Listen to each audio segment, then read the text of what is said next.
Itong pinakamalupit, ang champion natin ng 900 kilometer. May itlog na. Ayan, napakaangas. Granddaughter sa grandfather ang pairing natin. Lolo sa apo, mga lodi, ang ating pairing sa winner natin ng 900 kilometer champion, si Pearl Eye. Ayan, oh. Napakaangas.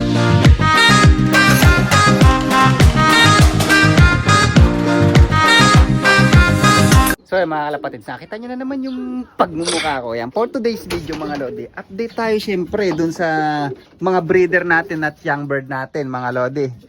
So ayun yung inbreed ni paring Stubborn.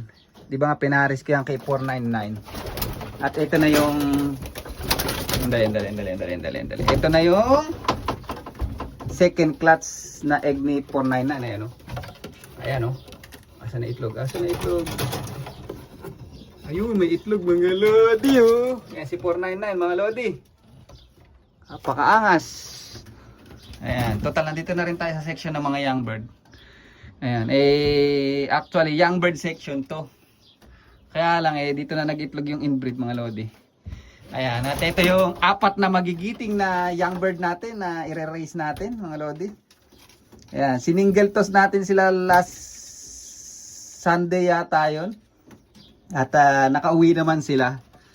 Ayan. At pinarondo kasi sila kanina mga lodi. Napakaangas. Pumapasok agad. Kasi pag di sila pumasok agad, pagka pinakawalan ko sila, pinaronda ko sila, hindi sila pumasok at nagpatuka ako, ay guto mga aboten nila. Ayan. Ito na yung mga anak ni Kim Ka mga lodi. Saka ni pangalan nito, ni Jobinito. Ito to. Yan. Yan saka ito. Yan oh. Yan, mili na yan oh. Ayan mga lodi, yung dalawang off color, lalaki na. Kaya lang ito baka ipang gift bird natin tong red checker na to. Ito lang ititira natin yung hen. Kasi nababad trip akong maglipad ng ng hen, ng cock mga lodi. But anyway, punta tayo dito sa isa mga lodi. Ayan, ito naman yung si paring Stubborn natin mga lodi. Ito pangyaya ko tong dalawa na to Ayan. Pero ayan si paring Stubborn at ayan ang kanyang kapares at inakay. So far so good. Ayun, sakit Tapos ito yung full sibling nung nung milikak na magaling natin na nawala nung 700 kilometer. Ayan napakatapang, ang laki na Mili uli. Tapos mukhang kakulay niya uli. May silver yung parang walang kulay dito na brown sa leeg. Ayan, kakulay niya mga lodi. Tapos, itong pinakamalupit, ang champion natin ng 900 kilometer. May itlog na. Ayan, napakaangas. Ayan napakaangas. Napakaangas ng pairing natin. Ayan, granddaughter sa grandfather ang pairing natin. Lolo sa apo mga lodi ang ating pairing sa winner natin ng 900 kilometer champion, si Pearl Eye. Ayan napakaangas. Ayan, so lolo sa lolo na side ni Kim Cam. Ito naman yung nestmate niya sa lolo niya rin na si Stubborn. Ayan, so si Pearl Eye at ito ay mag-nestmate mga lodi. Parehas magaling sa race. Ngayon parehas silang hen na mag-nestmate. Itong blue bar na to, pinaris ko kay paring Stubborn.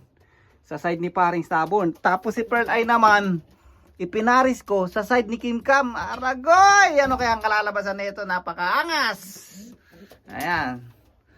Ayan, dun tayo sa balik tayo dun sa Ayan, balik tayo dun sa kay 499. So si 499, noong nakaraan, ipinaris ko yan doon sa meron unang itlog yan, napisa na pinayaya ko. Pakita ko sa inyo. Alright. So ayan mga lodi, etong yung itlog ng inbreed ni paring Stubborn sa kasi 499, may unang itlog yan. Ayan, pinayaya ko at napisa mga lodi. Mukhang mili tong isa.